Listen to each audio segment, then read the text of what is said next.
Hoy vamos a meternos en una reflexión profunda sobre la memoria, a partir de un ensayo de Fernando Pequeño Ragone. Es una contribución muy personal y muy necesaria para pensar este trabajo a 50 años del golpe cívico-militar y eclesiástico en Argentina. Lo interesante es que Ragone escribe desde un lugar muy particular. Es familiar de un desaparecido, pero también es investigador. Y esa doble mirada es la que guía todo. Vamos a empezar con esta frase del propio autor, que es potentísima. Porque no es solo un comienzo, es una declaración de principios. Nos dice que hay una parte de su historia que le fue dada, pero hay otra que es una elección consciente. La de custodiar esa memoria, la de no dejar que la manipulen o la vacíen de contenido. Y acá está la clave de todo. Fernando Pequeño Ragone vive en una tensión constante entre dos identidades, dos voces que hablan dentro de él. Por un lado, la del familiar, la del nieto del gobernador desaparecido Miguel Ragone, que es una voz cruda, personal, emocional. Y por otro, la del investigador, que busca analizar, entender las estructuras, lo universal. Este relato se mueve todo el tiempo entre el sentimiento y el saber. Y toda esta reflexión tan profunda nace de un hecho muy concreto, de un evento en un pueblo llamado Cerrillos. Una ceremonia que, en lugar de reparar, lo que hizo fue exponer todas las grietas, todos los problemas que todavía existen en el trabajo de la memoria. Fue un verdadero punto de quiebre. A ver, imaginen la escena, un acto para homenajear a víctimas del terrorismo de Estado. Y de repente algo no cierra. Las fuerzas de seguridad, sentadas en primera fila. Mientras tanto, los familiares, los protagonistas de esa memoria, relegados a un segundo plano. La disposición de las sillas, algo tan simple, ya estaba contando una historia completamente al revés. Y esta frase lo resume todo. La forma es contenido. El protocolo no es un detalle menor.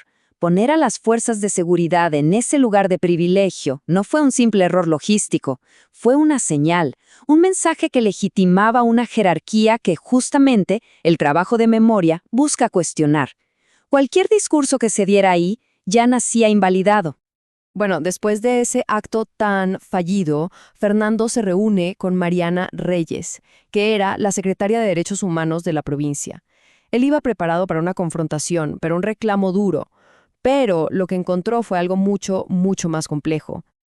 Para entender la gravedad de lo que pasó en esa ceremonia, tenemos que manejar un concepto, el de anclajes institucionales. Pensemos en ellos como las anclas de un barco.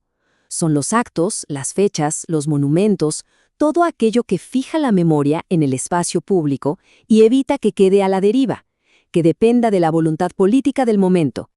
Y acá entra otra idea fundamental. La memoria oficial, la del Estado, tiene un doble filo.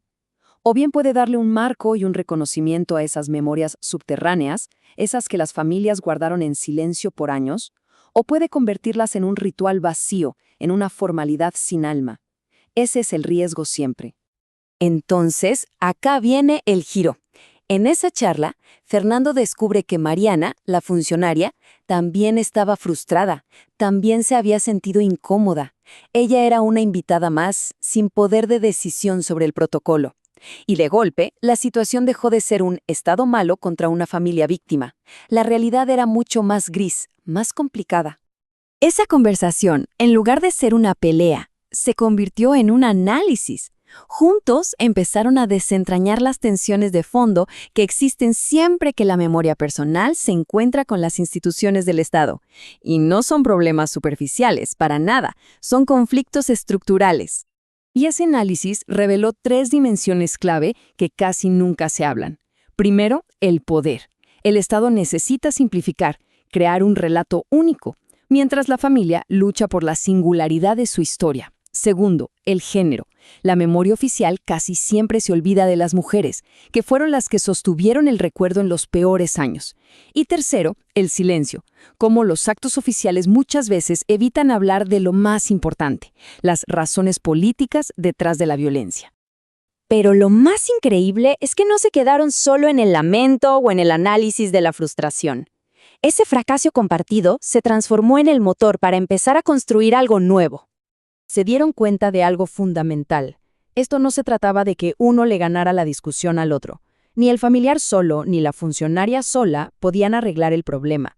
La única salida era trabajar juntos, co-crear un protocolo, un marco de acción, para que un desastre como el de Cerrillos no volviera a pasar nunca más. Y de ese diálogo constructivo nacieron 3 pilares, 3 principios básicos que deberían guiar cualquier acto de memoria para que de verdad tenga sentido. 3 ideas que surgieron justamente de todo lo que había salido mal. El primer pilar, jerarquía de presencia, es simple y es profundo. ¿Quién debe estar en el centro del acto?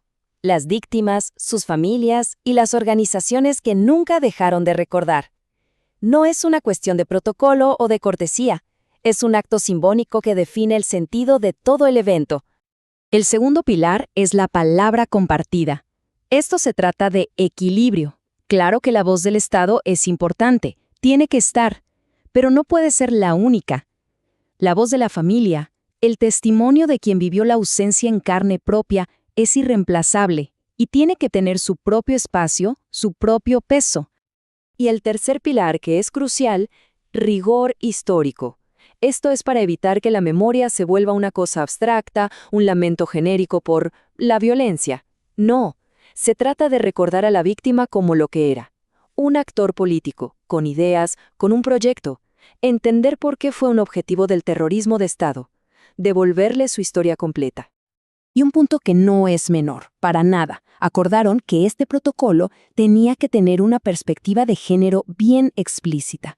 Nombrar a las mujeres, reconocer ese trabajo invisible, silencioso, pero absolutamente fundamental que sostuvo la memoria durante décadas. Es un acto de justicia histórica. Todo esto nos lleva a la gran lección, al verdadero aprendizaje que deja esta historia de conflicto que se transforma en colaboración. Porque la solución mágica no existe. Las tensiones entre la memoria familiar y las necesidades del Estado no van a desaparecer. La clave, entonces, no es eliminarlas, sino aprender a habitar juntos ese espacio incómodo, a navegar esas diferencias con respeto y con un objetivo común. Al final, el autor llega a esta conclusión que es simplemente brillante. La memoria no es un ejercicio intelectual de saber fechas y nombres. La verdadera memoria es un compromiso ético con el futuro. Un compromiso para que nunca más vuelva a pasar. Y esa responsabilidad, se da cuenta, no puede cargarla él solo. Tiene que ser colectiva. Y nos quedamos con esta pregunta, que nos interpela a todos. Quizás el debate no es sobre quién tiene la autoridad para decidir cómo recordamos.